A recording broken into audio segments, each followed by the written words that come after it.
sa ospital pa lang po, di pa po ako kinakausap ng doktor, nawawalan na ako ng pag-asa.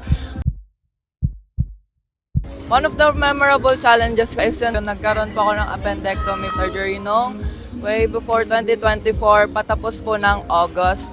Kasi before po ng August, parang tinitreat ko na lang po yung before po ako ma-surgery na parang sakit lang po ng tiyan. Hanggang sa dumating na po sa araw na nag-rupture po pala yung appendix ko. Tas parang sa hospital pa lang po, di pa po ako kinakausap ng doktor, nawawalan na ako ng pag-asa.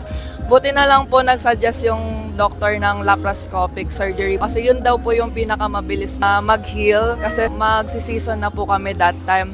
Di ko po nga ine-expect na ipapasok po ako ng UAP namin nung ilang games na into the UAP.